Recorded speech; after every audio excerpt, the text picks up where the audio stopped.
Atari 2600. Now get up to $30 in rebate offers plus a free Pac-Man. This right here is an Atari VCS. We call it the Heavy Sixer. First year they came out, made in Sunnyvale, California. Sexy as fuck.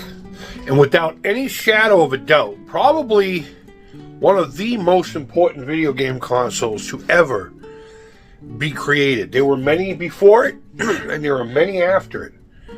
But there were so few that grabbed on to the public. And it has since become an iconic symbol of the early days, the Wild West of home video game consoles. And what's really cool about these is there's so many different variations of the console, depending on the aesthetic you want. You got this big tank beast, all the way down to just a tiny little piece of plastic like this. And again, it's about variety. There's a 6-switch, there's a 4-switch, which is still a 6-switch. It's just, I guess, the pins in the front is what determines that. And if you're really lucky, you have one that's actually a flux fucking capacitor. But the one I want to primarily speak about today is this sexy beast right here. The Atari 2600. Now notice, and I hope so, I haven't said 2600 yet. I've been talking about the video computer system. Because I don't think a lot of people, I mean, okay, well maybe within our circles they do, but I don't think the average consumer that looks back fondly on the Atari as, oh, I remember that, realizes we didn't really call it the 2600 until around 82 when this came out. It was always the VCS. Nowhere on this did it say 2600 with the exception of, well, there should be a sticker down here that said model CX2600. It was an internal thing. It was like, you know, the stereos. Oh, we got the X5 J33s coming in. It's like an internal model number. But somewhere along the lines, we started calling it that. Was it because of this one? Do you remember calling the Atari VCS a 2600 before the Vader one came out? But more importantly, I want to celebrate the Vader. Not too many people talk about it. I mean, they come out and everyone universally says it's a nice looking console.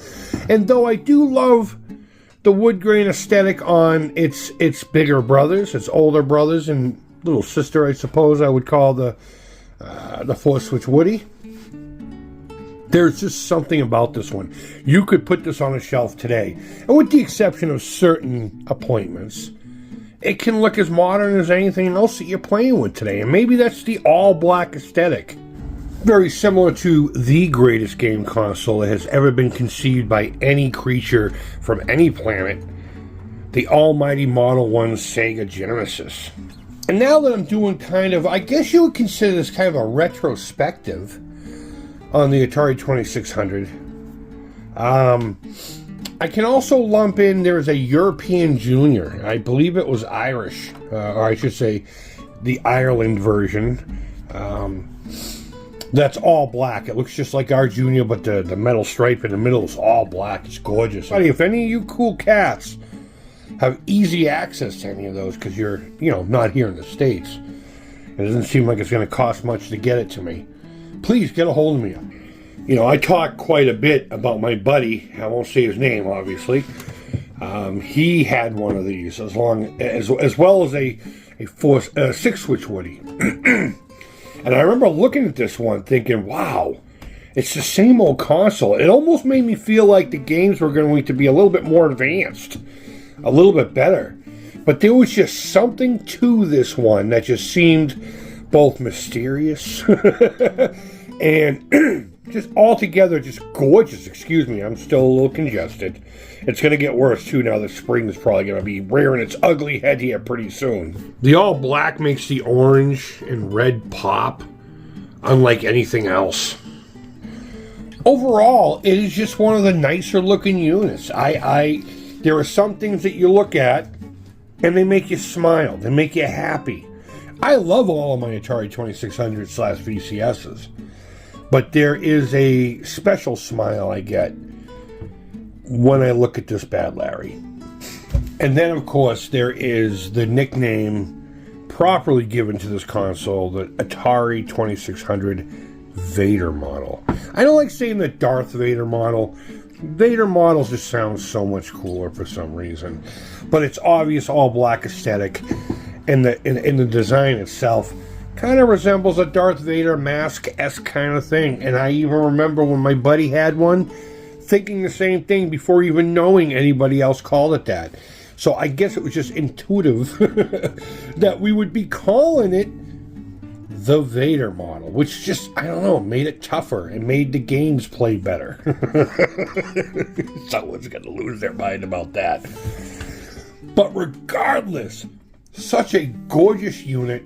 It's got a little bit of history behind it. And aside from, I mean, all that's changed is the aesthetic of this front panel. And the interesting thing about this specific console is it was released right at that interesting threshold at Atari's peak and the beginning of the end. The beginning of the end. 1980-81-ish, Atari acquired the rights to Space Invaders, and that changed the whole game. Atari didn't sell that well between 77 and, say, 80. They did well enough, but it wasn't until Space Invaders came on the scene and they were able to acquire that license. They found out using the arcade titles is what's going to make the thing happen.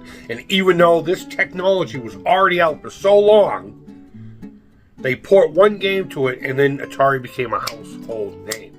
And this came out shortly thereafter, within a couple of years, and unfortunately, it was less than a year away from what we call the video game crash of 1983. And there's a very, very, very, very good chance that if I'm displaying a game to you, and I'm using original hardware, this is the unit that's making it happen. The Atari 2600 4-switch Vader model is a very special console in the history of Atari. I feel aesthetically it's more approachable to younger cats who want to get into the console if they don't have that love for the nostalgia of the time period. If it's someone who just wants to get into it, you can hand them one of these and they won't feel like they're playing, for the most part, something that's ancient. It still has a somewhat modern look, though the games are going to prove otherwise. It's just sexy. It's fucking sexy. And we all know shortly thereafter, they continued the all-black aesthetic. I mean, of course, there's a panel on here. And to this day, they're still choosing that aesthetic. And though nothing will compare or match to the original Heavy Sixer, especially the Sears telegames, which we didn't even discuss in this video. And if you were to ask me, Creep, out of all of Atari's classic legacy consoles, which one would you own? Well, I'd probably tell you to get the 7800 because you can play two different libraries of games, and it's a newer console and has a really sexy aesthetic. But if you must have that original 2600 experience and you can't get your hands on a Woodrow, go with that. It's a little newer. They seem to be a little more sturdy, the 4-switchers, for some reason. And it's just sexy as fuck. So after all that, I hope you really enjoyed my personal reflection and possible retrospective on a very unique console within a certain time period. It took something old and made it new, even though it was old. And to this day, it still looks like an updated piece of hardware. And all they did was just get rid of the wood grain aesthetic. But it's a wonderful looking console. It works just as well as most other 2600s. And I believe it needs to be put on the tier. Guys, thank you always so much for watching. I can't say that enough. If you haven't subscribed yet, please do so. I am actually trying to put effort into getting 10,000 subscribers by the end of the year. I'd be happy with that. I used to joke all the time about if I made it to 10,000, I'd probably just stop. But that's not going to happen. That's not going to happen. So if you could just hit that subscribe button, that'd be great. And if you don't feel like it, that's fine. Just be part of the conversation down below. Let me know what your favorite Atari console is. It doesn't have to be a VCS or 2600, but I'd like you to keep it in that realm. Which one? do you know of an obscure one that might be a little sexier than this one that I don't know about? Let me know down in the comments. Make a response video about your favorite console. And if you have another console you'd like me to do a retrospective on, let me know in the comments. I would love to do this. I don't know if I did it well or not. I don't know if I conveyed half the shit I really wanted to. But I think I'm going to do videos like this because I prefer the sit and chat kind of thing. You know, I'm not sitting over the gameplay stuff. So, if you have a specific thing you want me to speak about, let me know in the comments. I read them all at the very least. And with that, guys, wherever in the world you are, I really hope you're doing well. And until next time, take care. Creep it real. Guys, in less than 24 hours, I will be 50 years old, for fuck's sake. And you know what? I really don't care. I really don't care. At first I thought, oh no, but I don't know. It is what it is. Creep it real. And bye-bye.